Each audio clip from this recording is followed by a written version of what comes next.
जय श्री श्याम दोस्तों। जब हमारी जिंदगी का एक अध्याय समाप्त होता है तब हमारी लाइफ में बहुत ज़्यादा प्रॉब्लम्स हमें दिखने लग जाती हैं। बहुत सारे कष्ट हमें महसूस होते हैं। पूरी दुनिया हमारे खिलाफ खड़ी हो जाती है। हर कोई हमें सिर्फ ताने मारने लग जाता है। लेकिन ये जिंदगी का अंत नहीं है, ये दूसरे अध्याय की शुरुआत है। यहाँ जो खड़ा रह गया वो आगे बढ़ गया, वो शिखर की ऊंचाइयों तक पहुंच जाता है। लेकिन जो यहाँ हार जाता है वो टूट जाता है, बिखर जाता है। ऐसा ही कुछ हुआ दो भाइयों की जिंदगी में, उत्कर्ष और हर्ष। कानपुर के एक छोटे से शहर में रहने वाले दो भाई, जिनकी जिंदगी में तकलीफों का पहाड़ खड़ा हो गया। लेकिन इनका विश्वास सिर्फ श्याम बाबा पर और एक दूसरे पर था। दोनों भाई एक दूसरे का हाथ कभी नहीं छोड़ते थे। जहां जाते थे साथ जाते थे। हर मुसीबतों का सामना एक दूसरे के साथ खड़े होकर के करते थे। इन दोनों भाइयों के इस प्यार को देखकर श्याम बाबा भी कहीं ना कहीं पिघल गए। बाबा ने इन दोनों की जिंदगी को संवारा, अपने हाथों से थामा। दोस्तों, इन दोनों भाइयों की ये कहानी जो आज मैं आपको सुनाने जा रहा हूँ, आपकी जिंदगी में कभी भी कहीं भी कोई भी मुसीबत आए तो इस कहानी को जरूर सुन लेना। जब पूरी दुनिया इन दोनों के खिलाफ थी, हर कोई इनकी हंसी उड़ा रहा था, हर कोई इनको ताने मार रहा था, जब इन दोनों को भी लगने लगा था कि कुछ नहीं हो पाएगा, हम तो हार गए, तब इनका विश्वास सिर्फ श्याम बाबा पर था। और इनको उन मुसीबतों से बाबा ने कैसे बाहर निकाला, ये जानने में आपको बहुत आनंद आएगा। तो चलिए शुरू करते हैं। हर्ष और उत्कर्ष। उत्कर्ष बड़ा भाई और हर्ष छोटा भाई। दोनों में बड़ा ही प्यार। जहां जाते संग जाते थे, जो भी खाते संग खाते थे। दोनों में से किसी भी एक को कभी भी कोई भी अकेला देखता ही नहीं था। हर जगह साथ रहते थे, हर मुसीबत में एक साथ खड़े रहते थे, हर मुसीबत का डट कर सामना करते थे। दोनों ने मिलकर एक मटेरियल सप्लाई का बिजनेस शुरू किया। बिल्डर्स के साथ कॉन्टेक्ट्स किए और सप्लायर्स के साथ कॉन्टेक्ट्स किए। बिल्डर्स को जिन जिन माल की ज़रूरत पड़ती थी वो ये सप्लायर्स से लेते थे और बिल्डर्स तक पहुंचाते थे। बिल्डर्स इनको एडवांस में पैसा दे दिया करते थे और उसमें बीच में जो भी कमीशन बचता था वो इनका प्रॉफिट होता था।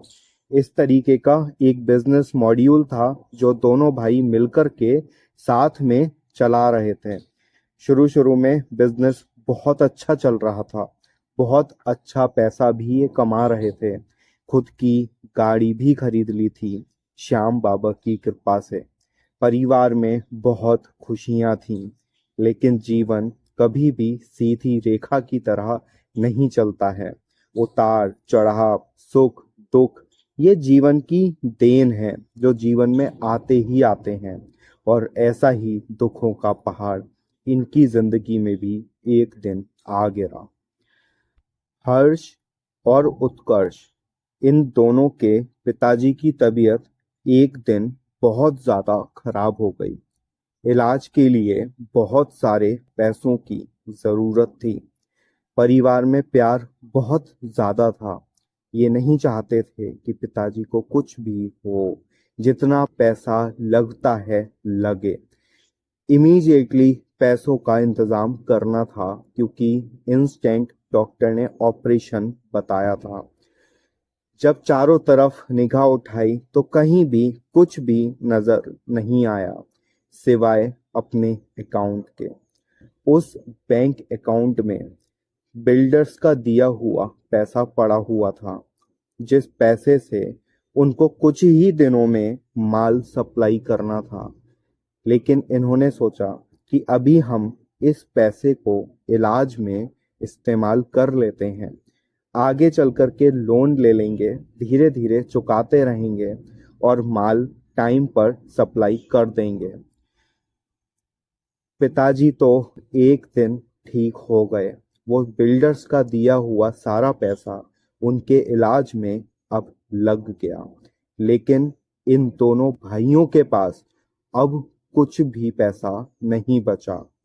सारा पैसा वहीं पर खत्म हो गया। जब बैंक में लोन अप्लाई करने के लिए गए तो वहां पर कागजी कार्रवाई बहुत ज्यादा थी। ऐसे ऐसे डॉक्यूमेंट्स मांगे गए जो इनके पास नहीं थे और वो लोन अप्रूव ही नहीं हुआ। इधर सप्लाई देनी ही देनी थी। बिल्डर्स बहुत ज़्यादा कॉल्स कर रहे थे, मैसेजेस कर रहे थे, बार बार उनको याद दिला रहे थे कि माल सप्लाई करना है। ये दोनों घबरा गए कि अब हम क्या करें। 1 महीने के अंदर अंदर हमें माल तो सप्लाई करना ही पड़ेगा कैसे भी करके। पिताजी तो स्वस्थ हो गए, सब कुछ परिवार में ठीक हो गया, लेकिन अब पैसा बिल्कुल खत्म हो गया।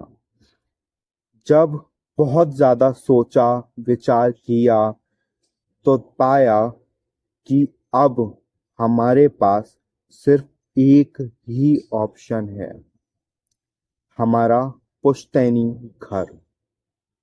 अगर हम इस घर को बेच दें तो सब कुछ ठीक हो सकता है, घर दोबारा बना लेंगे, लेकिन अभी इसको बेचना ज़रूरी है, क्योंकि अगर ये हमने नहीं किया तो आँच हमारे बिजनेस पर आ जाएगी, और अगर बिजनेस चला गया तो कुछ भी नहीं बचेगा।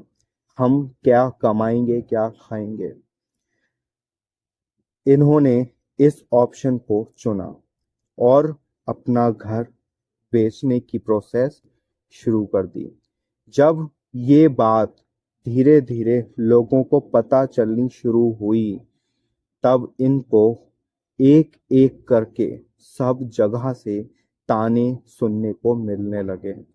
दुनिया को लग रहा था कि अब सब कुछ खत्म हो रहा है। इस वजह से ये सिर्फ अपने सर्वाइवल के लिए अपना घर बेच रहे हैं। लोगों ने ताने कसने शुरू कर दिए, ताने मारने शुरू कर दिए कि हमें तो पहले ही पता था कि ये तो बेच कर खाने वाले लोग हैं। हमें तो पहले से ही पता था कि एक दिन यही होगा। लोग सलाह देने आने लगे कि तुम कुछ भी करो, कैसे भी पैसों की जुगाड़ कर लो, लेकिन अपना घर मत बेचो।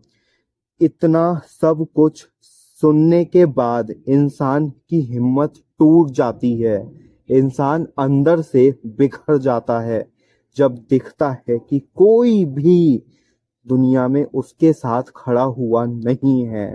वो जो कदम उठा रहा है उसमें कोई भी पॉजिटिव चीज बोल ही नहीं रहा।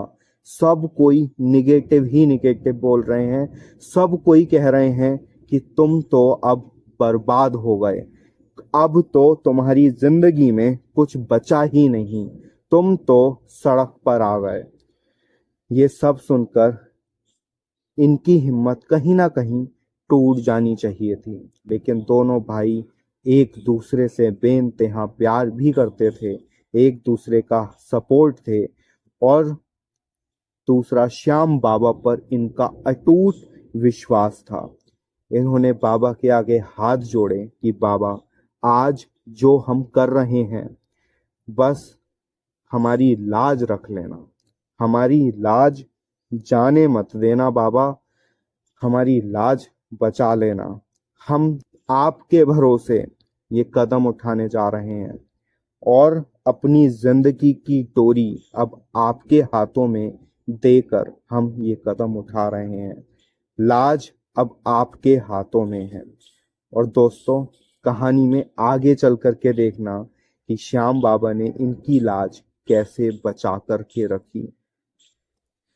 हिम्मत करके उस घर को बेचा, अपनी सारी सप्लाई उन बिल्डर्स तक पहुंचाई, उनका काम पूरा करा, सारे प्रोजेक्ट्स पूरी तरीके से कंप्लीट किए। पैसों की कमी की वजह से एक भी प्रोजेक्ट अधूरा नहीं छूटा, सारे प्रोजेक्ट पूरे हुए। और उनके इस काम को देखकर ये बात बाजार में फैलने लगी और उनको और भी अच्छे अच्छे बिल्डर्स से कॉन्ट्रैक्ट्स मिलने लग गए और आगे काम बढ़ने लगा। मकान तो छूट गया, किराए के मकान में आ गए। लोग ये सोच रहे थे कि अब तो ये बर्बाद हो गए, अब तो कुछ नहीं बचा, बस बेच करके जो था वो खा लिया, अब कुछ नहीं हो सकता। लेकिन किसी को ये कहाँ पता था कि इनके सर पर तो श्याम बाबा का हाथ है। बाबा ने इनकी इज्जत जाने नहीं दी। मात्र 2 साल में, सिर्फ 2 साल में जो लोग ताने मार रहे थे उनके घरों में एक कार्ड पहुंचा।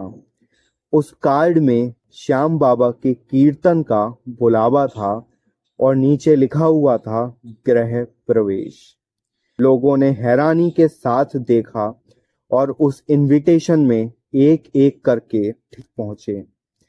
जब अपनी आंखें उठाकर के देखा तो उस घर को देखकर लोगों की आंखें फटी की फटी रह गईं। एक सफेद कलर का सुंदर मार्बल से बना हुआ घर चमचमाता हुआ सा दुल्हन की तरह सजा हुआ दिखाई दे रहा था। जब लोग अंदर एंट्री ले रहे थे तो बाहर मेन गेट से ही चारों तरफ से कुछ गाने भजन बजने की आवाजें आ रही थीं। फर्श ऐसा लग रहा था कि मानो हमारे पैर रखने से ही गंदा हो जाएगा। उस पर चप्पल पहनकर चढ़ने का भी मन नहीं कर रहा था। इतना आलीशान, इतना सुंदर घर अब वहां पर मौजूद था।